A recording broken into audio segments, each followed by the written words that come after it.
Olá, pessoal! Para quem está inscrito aqui no canal, já sabe que eu estou fazendo uma série de entrevistas com os peritos dentistas dos estados para saber um pouquinho da rotina de trabalho deles. E hoje eu convidei a Suzana Maciel para falar sobre a perícia odontolegal no estado de Sergipe. Mas antes, solta a vinheta.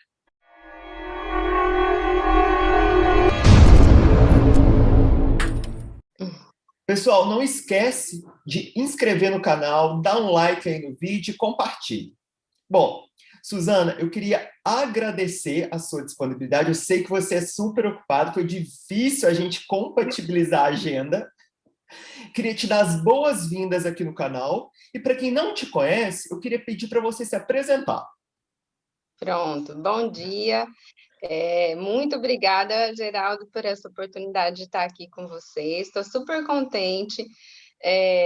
A agenda é difícil, né? Porque concilia o trabalho com a agenda de mãe. Então, meu Deus do céu, com um bebê pequeno. Mas vamos lá. Bom, meu nome é Suzana. Eu não sou aqui de Sergipe, sou de São Paulo, mas moro aqui já faz mais de 5 anos.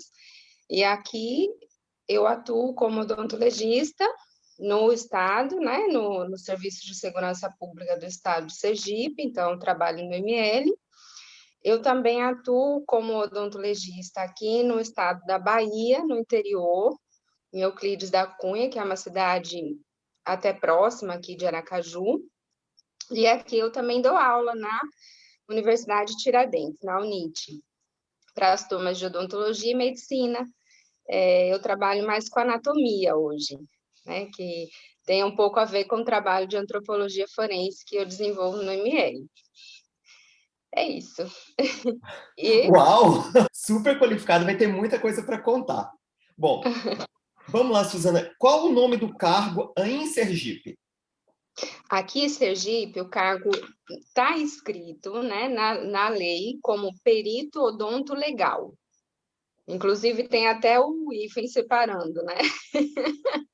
Ainda na lei. Esse é o nome. Entendi. E a qual instituição vocês pertencem? Polícia Civil, Secretaria de Segurança Pública? Como é que é aí em organograma? Aqui nós não somos vinculados à Polícia Civil. Isso já aconteceu há muito tempo atrás. Hoje nós respondemos à Secretaria de Segurança Pública, tá? Então tem um órgão que a gente responde abaixo da Secretaria da SSP, se chama COGEP, que é Coordenadoria de Perícias. Entendi. E aí Então, tá incluído o ML, o IC? isso, aí tem a COGEP, né, que é a Coordenadoria Geral de Perícias do Estado de Sergipe. Aí, abaixo, a gente vai ter vinculado, então, né, dentro desse serviço, tem o IML, que é o Instituto Médico Legal, tem o IAPF, que é o Instituto de Análise e Pesquisas Forenses, onde tem laboratório de DNA, laboratório de toxicologia, a parte de química, a parte laboratorial fica aí. Nós temos o Instituto de Criminalística, onde ficam os peritos criminais que vão para o local e tal, e tem o Instituto de Identificação, né, onde fica mais os papiloscopistas, né, essa parte de documentação, mas eles também fazem um pouquinho de identificação. No ML a gente tem papiloscopista também, né, mas eles ficam nesses 2 lugares. São esses quatro órgãos aí que estão vinculados à COGEP. Entendi. E aí, assim, a separação por regiões no próprio estado, ou, por exemplo, tem áreas no estado que tem perito, ou todos ficam concentrados aí na capital? Todos concentrados aqui. Sergipe é um estado pequeno, é o menor estado do Brasil, né? Então, em termos de território, se a gente for comparar com outros, ele vai ficar, né, não tem, tem essa diferença grande. Mas, assim, não deixa de ser bem complicado essa situação que a gente vive aqui, porque a concentração na capital, a gente todos ficam concentrados em Aracaju, e daqui se deslocam. Então, os peritos criminais, por exemplo, se deslocam para o estado todo, que, mesmo considerado pequeno em relação aos outros, acaba sendo uma distância grande, né? Então, isso também é um problema para a gente, mas é o que é a realidade de hoje. Entendi. E agora uma pergunta mais pessoal. Como é que foi a sua preparação para o concurso? Eita, foi bastante, estudei bastante, vixe. Então, na verdade, quando eu pensei, eu já tive uma vida clínica, assim, porque quando eu me formei na USP em Bauru. E aí, a minha irmã mais velha já atuava, né, como ortodontista. Então, eu fiz odontopediatria, então eu tenho formação em odontopediatria. E fiquei anos da minha vida, uns 9 anos, eu fiquei só clinicando. Eu nem pensava em odontologia legal, mas não era, eu sabia que não era aquilo que eu queria fazer, sabe? Eu queria procurar outra coisa. E aí comecei a ver outras possibilidades, cheguei a pensar em fazer outra faculdade. E aí quando eu vi, eu comprei um livro de odonto legal. Quando eu lembrei, falei, ah, poxa, tem essa disciplina. E até foi o livro do Van Hel, que é o livro que a gente mais conhece, assim, né? Aí comecei a olhar, me interessei e fui atrás. Falei com o professor, que tinha sido meu professor de graduação, e aí fui. Comecei a estagiar, fiz o mestrado em Bauru, e depois eu fui fazer o doutorado em São Paulo, né? O Rogério, que foi meu orientador da USP São Paulo. E foi lá que eu me despertei por isso. Inclusive, nessa época, eu conheci Liz, conheci outros peritos, porque teve um curso da Senasp lá, bem no começo assim, do doutorado. E foi aí que eu falei, poxa, olha que legal, eu acho que eu vou começar a estudar. E aí comecei a olhar os editais e tudo. Eu cheguei a fazer um concurso em Rondônia, na época, e fiquei até, acho que entre o sétimo, oitavo, eles chamaram até o quarto, quinto, né? Porque são poucas vagas para gente, né? E depois aí eu realmente falei, não, eu vou me preparar mesmo. Que foi aí eu terminei o doutorado e aí comecei a estudar, né? E fiz cursos na área principalmente cursos online, na área de direito, que é uma área que a gente não tem muito conhecimento, e que na prova não é um conhecimento básico, né? A prova cobra um pouquinho dessa parte. E aí, estudando bastante a parte de odonto legal, foi que surgiu a oportunidade do concurso aqui na Bahia, em Sergipe. Eles foram muito próximos, assim, foi diferença de 2 meses no máximo. Então, eu estava preparada, né, já para fazer os dois. O edital era muito parecido, mas estudei bastante, viu, Geraldo? Não tem segredo, tem que estudar mesmo. Não, não tem segredo. Falando em concurso, assim, há previsão para novos concursos aí em Sergipe? Sim, na verdade, nós temos solicitado muito, porque nós somos poucos aqui. Então, por exemplo, você tem uma ideia, para atender todo o estado de Sergipe, nós temos hoje 4 odontologistas, né? É pouco, embora seja o menor estado. Dentro do ML hoje, nós temos 8 médicos legistas. Está muito defasado. Os peritos criminais, coitados, assim, chega a dar pena da correria que eles estão fazendo para tentar cumprir, né? E a gente sabe que a demanda do nosso serviço tem aumentado muito ultimamente. A gente sabe disso, não precisa nem fazer nenhum estudo, acho que a gente vê isso na nossa rotina diária, né, de trabalho. Então, nós temos solicitados, já foi aprovado pelo governo, né? Então, o governador já assinou, já foi aprovado, então a gente acredita que está próximo à realização de um concurso. Não temos data ainda, não houve um prosseguimento ainda depois dessa aprovação, mas o que a gente tem certeza é que isso já foi discutido e aprovado. Que boa Espero que notícia. E assim, como que é a sua rotina de trabalho? Então, aqui a gente trabalha em esquema de escala, né? Então, cada dia, normalmente, fica uma de nós atendendo. Mas eu, aqui em Sergipe, eu acabei criando o serviço de antropologia forense. Ele não existia aqui. E isso acabou trazendo mais trabalho para mim, na verdade, né? Então, o que acontece?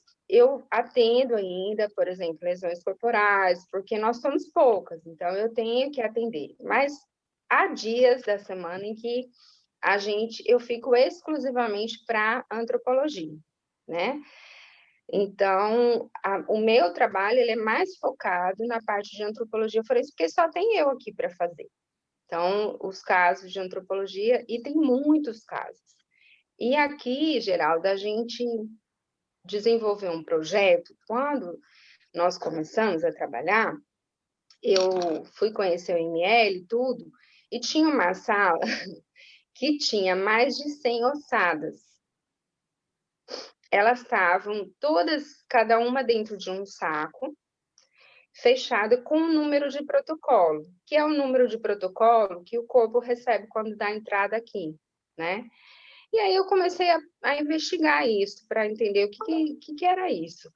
E percebi que muitas dessas ossadas que tinham esse número de protocolo, quando eu achava essa ficha, que era muito antiga, por exemplo, a primeira é de 1998, mas tem várias de 2004, 2008, então por aí vem, até isso foi em 2016, né, quando eu comecei esse trabalho. Eu vi que muitas delas tinham um suposto nome. Então já tinha uma família que em algum momento tinha vindo procurar. E muitas delas tinha sido feita uma coleta de material para estudo genético. E mais nada tinha sido feito em relação à identificação. Então, eu criei um projeto que foi o trabalho de desenvolver todos os laudos antropológicos dessas ossadas. E aí nós priorizamos aquelas que já tinham um suposto nome, né? Porque a gente tem mais de 100 ossadas. Então, nós começamos esse trabalho desde 2016 de organizar tudo, uma por uma, compramos caixa, arrumamos nas caixas, começamos a procurar as fichas. Muitas delas eu já tinha um laudo genético positivado e que nunca ninguém nem tinha chamado essa família e tudo. Então, nós começamos a fazer isso. E esse trabalho ainda não terminei, né? Claro, porque vai longe, você imagina a trabalheira que é. Mas a gente já está entregando várias, dando uma resposta para essas famílias. E isso está sendo, assim, muito forte para mim. Eu falei que, para mim, isso virou uma missão de vida, sabe? Porque quando você tem contato com essas famílias, você vê a dor que elas têm e, assim, o quão importante é você levar uma resposta, né? Há 2 semanas atrás, a gente entregou a ossada de um menino para a mãe. Você não imagina a reação dela, né? Assim, ela chorou, e ela chorou por 2 motivos. Ela mesma falou: eu estou triste porque agora eu tenho certeza do que aconteceu com meu filho, mas eu também estou feliz porque eu estava desesperada, a minha vida tinha parado, né? Ele tinha sumido em 2014, e aí em 2016 tinham localizado essa ossada, foi logo depois disso que eu entrei, né? E aí a gente conseguiu, o primeiro resultado de DNA tinha dado inconclusiva e conseguiu fazer outro. Então, veja, o que eu estou fazendo? Eu estou buscando todas essas famílias e pedindo, por exemplo, documentação para os casos em que ainda não tem o resultado genético, né? E nós estamos tentando fazer o caminho correto, que é odontologia, a identificação, no caso do estado, não tem como ser papiloscopia, né? Mas odontologia, antropologia, e aí a gente faz o perfil, o biotipo, né, dessas ossadas, e nos casos em que a gente não consegue a identificação, a gente encaminha para o DNA. Então, esse trabalho tem sido desenvolvido aqui. Nossa. E aí, por conta disso, eu acabei criando esse projeto da criação desse banco de desaparecidos aqui. Então, nós estamos trabalhando com isso. Essas ossadas que a gente não conseguia a identidade, elas vão automaticamente, a gente vai ter um perfil para esse banco de dados e nós vamos começar a tentar encontrar pessoas que desapareceram aqui, né? Isso é um trabalho longo, mas é a minha missão de vida, eu acho que é o que eu tenho que fazer. Então, eu abracei esse projeto, sabe? E aí, a minha rotina no IML tem sido mais focada para esse trabalho, né? Eu acho que isso demanda tempo e uma dedicação muito grande mesmo, porque é um trabalho de formiguinha, né, Geraldo? Cada dia você vai conquistando um pouquinho. E então eu tenho trabalhado muito nisso. Aí a gente tem outras 3 odontologistas que fazem mais essa parte de atendimento com a lesão corporal e fazem a parte de identificação de corpos, né? Ou seja, os outros tipos de perícias. Veja, eu também faço aqui exame de comparação facial. Rosane me ensinou. Ela foi minha professora. Então, aqui a gente também tem muitos casos de comparação facial. Então, por enquanto, só eu que faço esse tipo de exame aqui, mas eu já estou passando para as outras colegas, né? E elas estão começando a treinar para fazer também. E o que já apareceu aqui foi estimativa de idade em vivos, que é um tipo de exame diferente, né? Que não é tão comum, mas que a gente já fez aqui acho que eu já fiz uns 3 exames desse aqui. Uau! Primeiramente, parabéns pelo trabalho. Eu sei que uma ossada já é muito trabalhosa. Imagina fazer 100. Não, incrível. Parabéns pela sua iniciativa, pelo trabalho aí. Tá? Obrigada. E a Rosane, para quem não conhece, eu já fiz uma entrevista aqui com ela aqui no canal. Vou deixar o link aqui embaixo para quem quiser assistir. Pronto. E assim, cite um caso que foi marcante para você na sua carreira. Eu tenho um caso bem marcante aqui. Então, Geraldo, aqui no ano de 2019, a gente teve um caso que foi um caso que, assim, teve outros também que mexeram muito comigo em todos os aspectos. Mas em 2019, teve um caso de um psicopata aqui, né? Um indivíduo que ele tinha uma profissão, ele era borracheiro aqui, e ele cometia homicídios com algumas vítimas que eram pessoas conhecidas da vida dele, né? Então, isso começaram a desaparecer algumas pessoas e a investigação policial chegou nesse indivíduo. E aí, quando prosseguiu com essa identificação, para você ter uma ideia, alguns desses corpos estavam enterrados no quintal da casa dele. Né? Então, foram 4 corpos no início, logo de cara. Desses 4 corpos, 3 desses corpos estavam enterrados na casa que ele estava morando naquele momento, que na frente era uma borracharia, onde ele atendia as pessoas, e atrás era a casa dele, e atrás tinha um quintal. E nesse quintal, que era terra, né, tinha terra, árvore, assim, ele tinha enterrado 3 dessas vítimas. Essas 3 vítimas, para você ter uma ideia, 2 eram vizinhos. Uma morava, a terceira, 2 eram homens e uma mulher. Essa terceira, ela morava próximo ali também.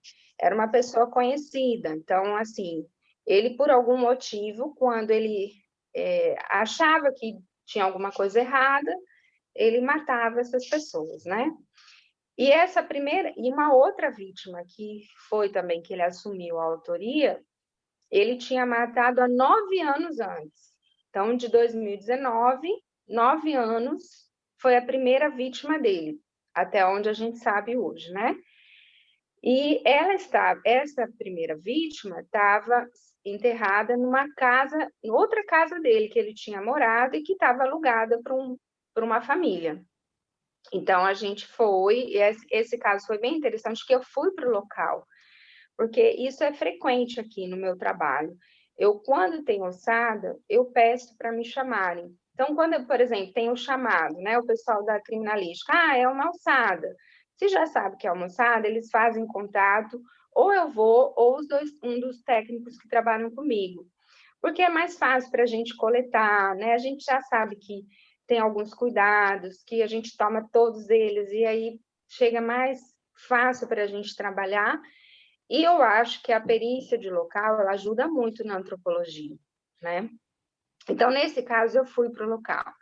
E aí foi um caso que chamou muito atenção aqui, foi um caso bem, a mídia ficou bem em cima, e as famílias, né? Porque o que que acontece? Essas famílias nem imaginavam que poderia ter ele sido o assassino.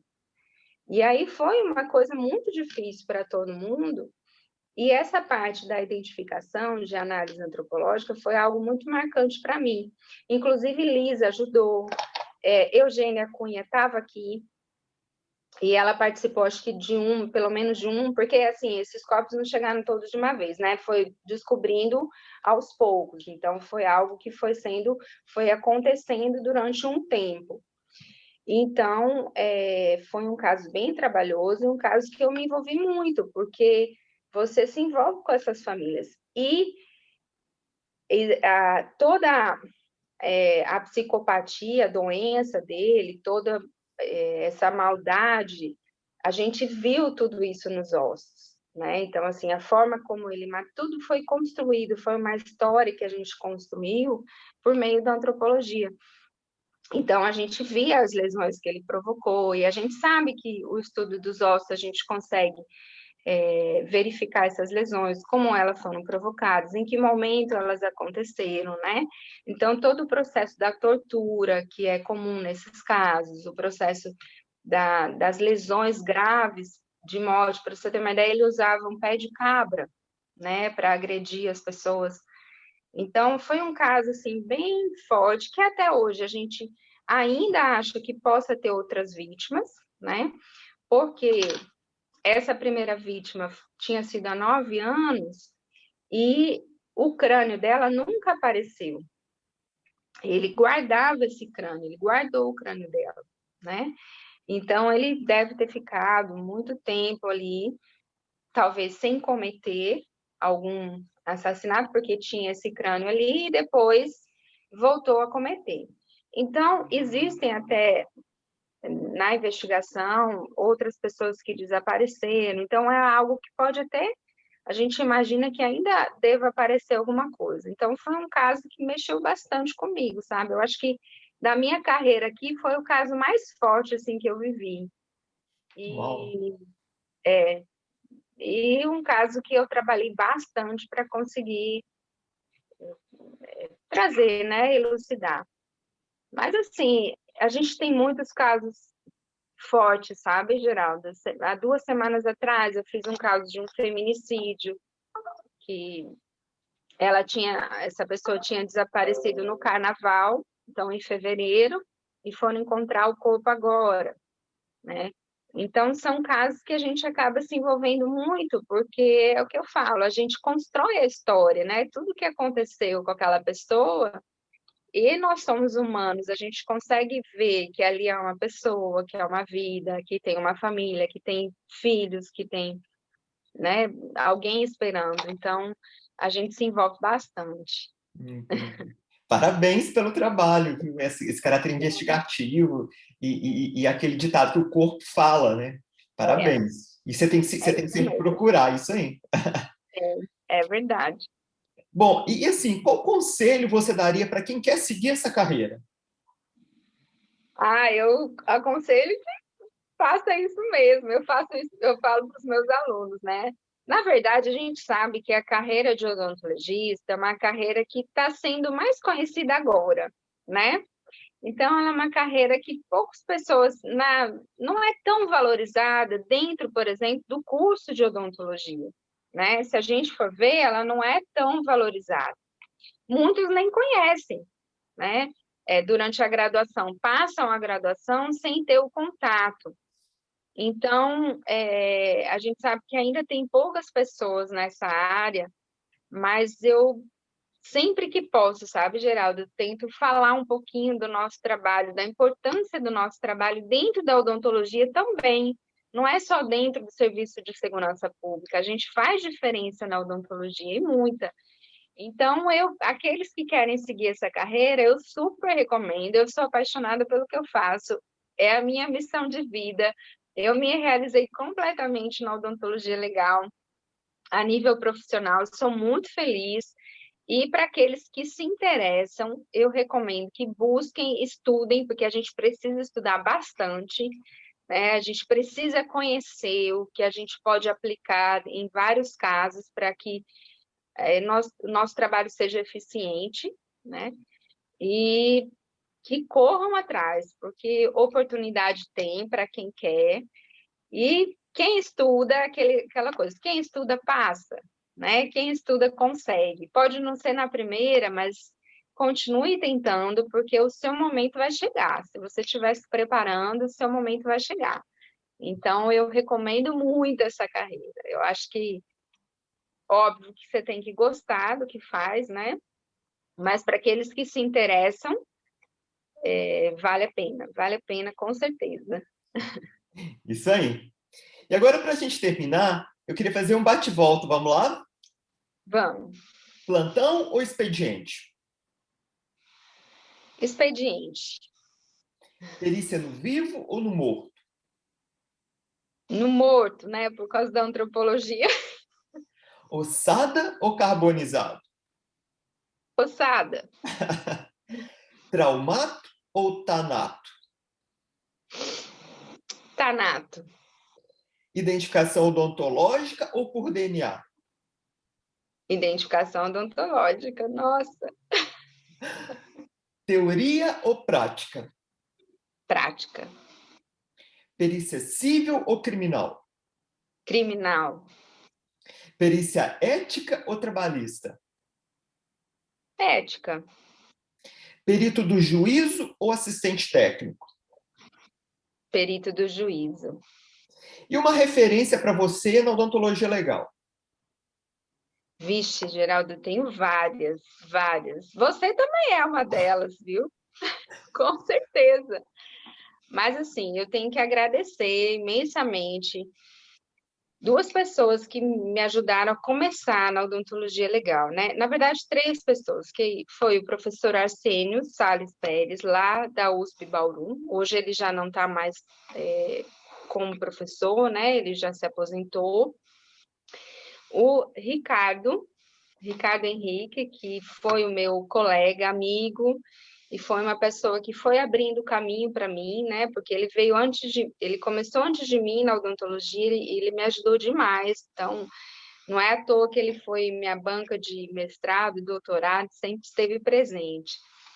E o professor Rogério, né, que foi meu orientador no doutorado, uma pessoa que também, na antropologia forense, foi alguém que me abriu portas. Mas, assim, depois disso, eu tenho muita gente para agradecer. Liz, né, Eugênia Cunha, que é uma pessoa que me ajuda muito, Eveline, meu Deus, eu tenho tanta gente para agradecer, o pessoal todo da Braf, muita gente.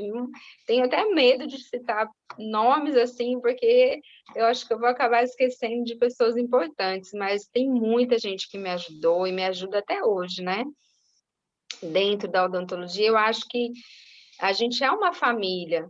Nós somos uma família e, como somos poucos ainda, nós conseguimos esse link gostoso de, estou precisando disso, e o outro ajuda. Eu acho isso tão importante, sabe, Geraldo? E isso, para mim, é muito presente na minha vida. Então, eu sou muito agradecida. Isso aí, parabéns. Assina embaixo todos esses nomes e muitos outros, né, realmente, que estão aí com a gente. Bom, a gente está terminando por aqui. Suzana, você podia deixar um Instagram ou um e-mail, acho que você vai fazer um curso, fala um pouco para a gente. Sim, é verdade, a gente estava conversando sobre isso. Nós vamos começar aqui em Sergipe um curso de especialização em odontologia legal, na UNIT, na Universidade de Tiradentes. Até por conta da procura de alunos da UNIT, de pessoas de próximas aqui de Sergipe, que têm dificuldade de se deslocar para outro estado, né? O curso vai ser presencial e logo, logo a gente vai começar lançar aí as informações sobre esse curso. Ele vai estar fresquinho, a gente está começando a montar, né, toda a estrutura, todo o formato desse curso, e logo a gente deve, nos próximos dias aí, a gente deve começar a informar sobre como vai acontecer. Claro que um curso presencial não muda muito né? Normalmente tem os encontros mensais, e aí a gente vai ter professores especiais aí, inclusive Geraldo, viu, gente? Que eu já convidei para estar aqui com a gente, ajudando a crescer um pouquinho a odontologia legal aqui no Nordeste também, aqui em Sergipe, que é um estado que precisa, né? Então, logo a gente vai estar lançando aí esse curso, pode acompanhar pelo meu Instagram também, né? Eu até esqueci de comentar que a gente tem 2 ligas aqui. Tem a Liga de Odontologia Legal e a Liga de Medicina Legal, de alunos da UNIT. E essa liga também movimenta bastante, inclusive o professor Geraldo já esteve lá com a gente, né? Mas vocês podem acompanhar pelo meu Instagram, Suzana Papili Maciel, meu Instagram. E se quiser o e-mail, também posso passar. O e-mail também é algo que eu acompanho bastante. sumaciel@uol.com.br. Beleza. Tá?